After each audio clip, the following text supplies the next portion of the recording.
Olá, amigos! Estamos aqui para mais um encontro com a Palavra de Deus. E eu quero compartilhar com vocês hoje um texto da Sagrada Escritura que se encontra no primeiro livro de Reis, capítulo 8, versículo 56. Ali diz assim: Bendito seja o Senhor, que deu repouso ao seu povo Israel, segundo tudo que disse. Nenhuma só palavra caiu de todas as suas boas palavras, que falou pelo ministério de Moisés, seu servo. Salomão, depois de dedicar o templo ao Senhor, ele faz uma longa oração. E depois de orar, ele abençoa o seu povo e diz que todas as boas promessas de Deus se cumpriram. Amados, Salomão viveu um tempo de muita prosperidade na nação de Israel e também um tempo de paz por todos os lados. E ele chegou à seguinte conclusão: que Deus é bom e que tem boas promessas para os seus filhos. E Deus, meu querido, minha querida, também tem boas e maravilhosas promessas para você. Promessas de uma restauração na sua vida conjugal. Promessas de paz para a sua família. Promessa de prosperidade para os seus negócios, para o seu trabalho. Deus tem riquíssimas e preciosíssimas promessas para os seus filhos. Mas nós devemos olhar para as boas promessas de Deus e deixar de olhar para as coisas negativas.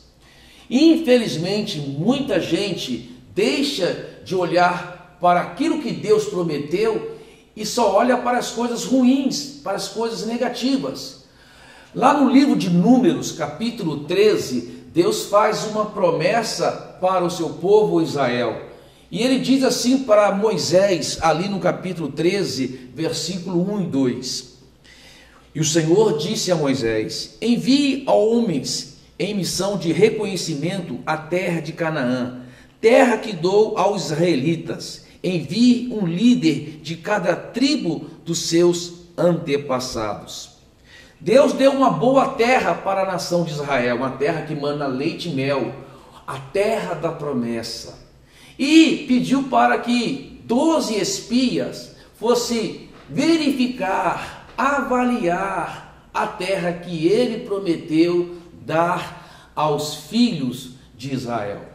Só que o texto seguinte, ali no capítulo 27, versículo 27, diz assim: E deram o seguinte relatório a Moisés: Entramos na terra a qual você nos enviou, onde mana leite e mel. Aqui estão alguns frutos dela.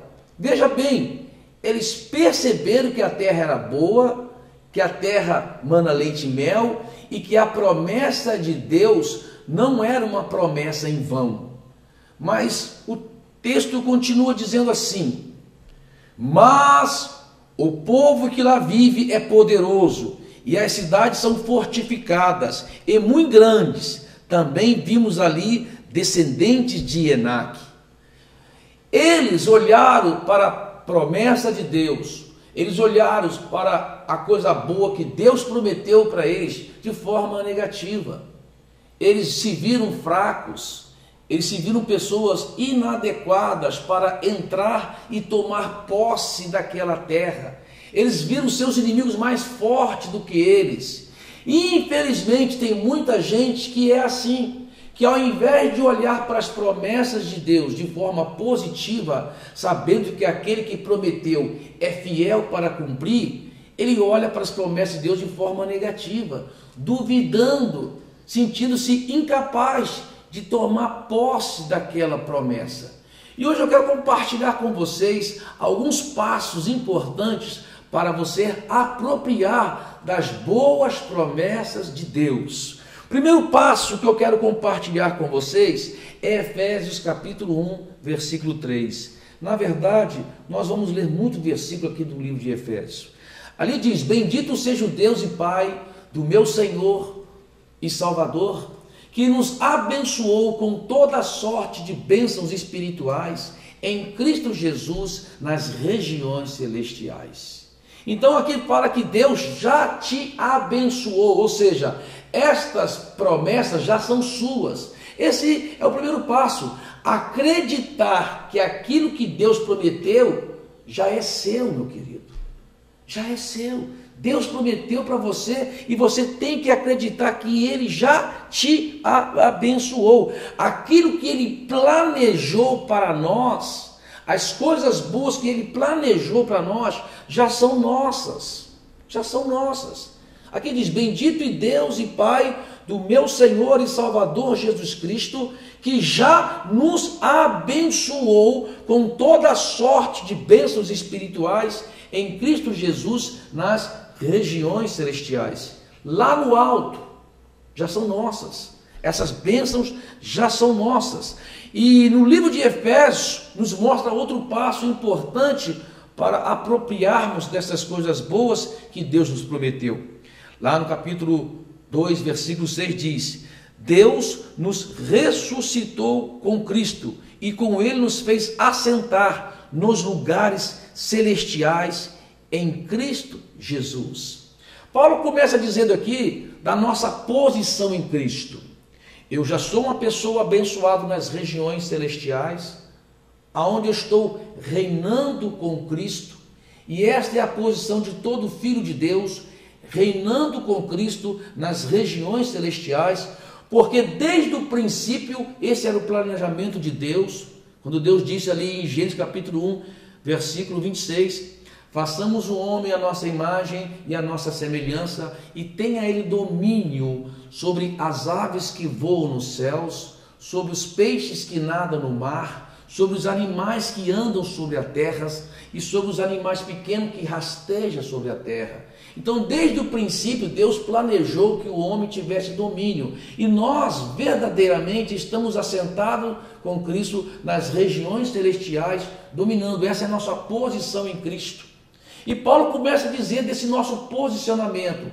Primeiro, ele diz aqui que nós estamos lá, assentados nos lugares celestiais, posição de governo, no alto, no alto.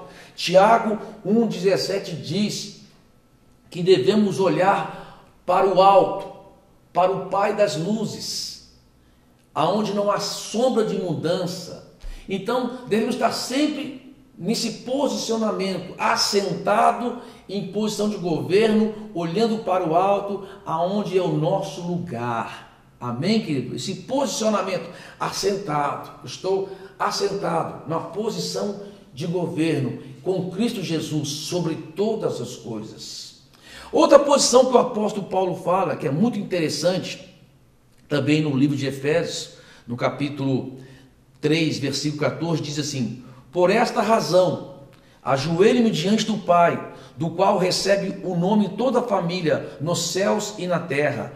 Oro para que com as suas gloriosas riquezas, Ele os fortaleça no íntimo do seu ser, com poder por meio do Espírito, para que Cristo habite em seus corações mediante a fé. E oro para que vocês, arraigados e alicerçados em amor, possamos juntamente com todos os santos compreender a largura, o comprimento, a altura e profundidade, e conhecer o amor de Cristo que excede todo conhecimento, para que vocês sejam cheios de toda a plenitude de Deus, aquele que é capaz de fazer infinitamente mais do que tudo o que pedimos ou pensamos, de acordo com o seu poder que atua ou que opera em nós.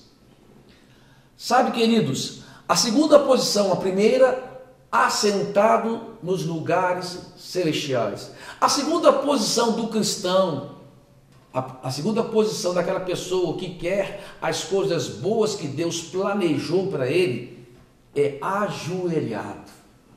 Paulo diz: portanto, me ajoelho diante do Pai. Aleluia. E ele diz aqui, essa posição, amado, é uma posição que devemos estar para compreendermos todas as coisas boas que Deus planejou para nós. É através da oração, do poder do Espírito Santo, que você vai compreender todas as coisas boas que Deus planejou para você. É de joelho que você vai descobrir as boas e preciosas e ricas promessas que Deus tem para você. É ajoelhado. O cristão tem que aprender também a estar de joelhos. Daniel descobriu bem o que é isto. Daniel, que viveu lá na Babilônia e cresceu, prosperou grandemente naquela terra. Deus exaltou Daniel naquela terra. Chegou uma certa ocasião em que Daniel foi tremendamente perseguido por causa da sua prosperidade. Daniel foi perseguido porque Deus estava fazendo Daniel crescer numa terra estranha.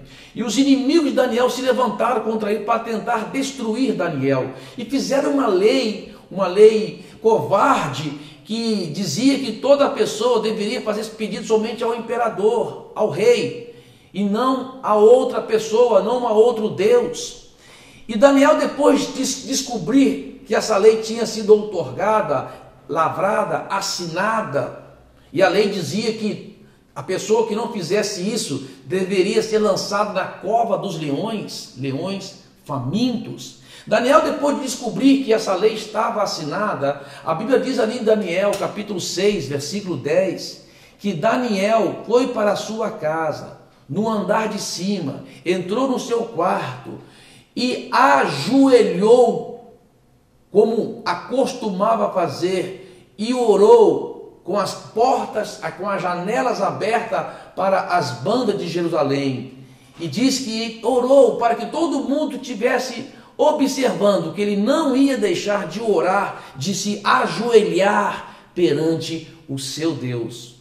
Mesmo sabendo que havia um decreto de morte, mesmo sabendo que ia ter muitos prejuízos por causa daquela sua posição, ajoelhado diante de Deus, ele não titubeou, ele não vacilou, ele não voltou atrás na sua fé, ele continuou de joelho em oração.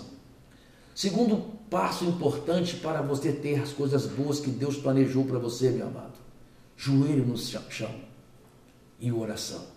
Acreditar no poder de Deus sobre a sua vida. Terceiro passo importante para você ter as coisas boas que Deus planejou.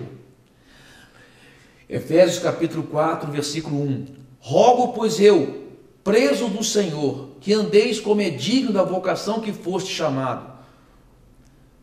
Rogo-vos, pois eu, preso do Senhor, isso é Paulo dizendo, que andeis como é digno da vocação que foste chamado. Terceiro passo, primeiro passo, assentado em Cristo Jesus nas regiões celestiais. Segundo passo, de joelho diante do Pai. Terceiro passo, andando com seus pés aqui na terra. Os nossos pés estão aqui na terra e devemos andar de modo digno da vocação que fomos chamados. Você foi chamado para uma vocação, amado. Ou melhor, você foi vocacionado para um andar com Deus. Noé, quando toda a humanidade estava andando por caminhos tortuosos, caminhos errados, a Bíblia diz que Noé era homem íntegro, reto, justo, e Noé andava diante de Deus. Este é o andar que Deus espera de todo cristão, um andar correto, um andar íntegro, um andar justo diante de Deus. Essa terceira posição, amado, é uma posição tremenda. Por quê? Porque o andar fala do seu comportamento, o andar fala das atitudes que você tem no seu dia a dia, o andar fala da maneira que você trata as pessoas que estão ao seu redor, o andar fala de uma integridade, e integridade é aquilo que você faz quando ninguém está te vendo, é o comportamento que você tem quando nenhum olho está sobre a sua vida. Isto é um andar íntegro, e Paulo fala desse andar, e ele diz assim, ali, versículo 17, e digo isto e testifico no Senhor, para que não andeis mais como andam também os outros gentios, na vaidade da sua mente. Outrora você tinha um tipo de andar, antigamente você tinha um tipo de comportamento, agora você deve ter outro tipo de andar. Você que conheceu a Jesus, Se você ainda não conheceu a Jesus como seu Senhor e Salvador, você precisa hoje, agora, tomar essa decisão e começar a ter esse novo andar.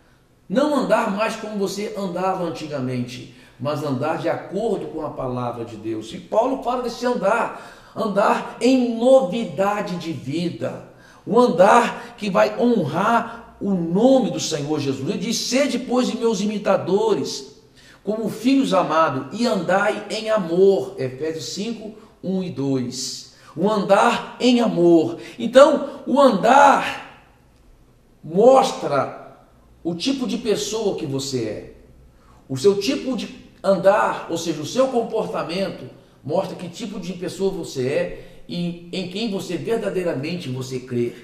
Para esse tipo de pessoa, a pessoa que anda em integridade, Deus tem ricas e preciosíssimas promessas. E para terminar, o último posicionamento que você precisa ter para receber as coisas boas de Deus, Efésios capítulo 6, versículo 10 a 3 diz: não demais, irmãos meus, fortalecei-vos no Senhor e na força do seu poder. Revesti-vos de toda a armadura de Deus, para que possais estar firmes contra as astutas ciladas do diabo. Porque não temos que lutar contra a carne e o sangue, mas sim contra os principados, contra as potestades, contra os príncipes das trevas deste século, contra as hostes espirituais da maldade nos lugares celestiais. Portanto, tomai a armadura de Deus, para que possais resistir o dia mau e, havendo feito tudo, ficar firme.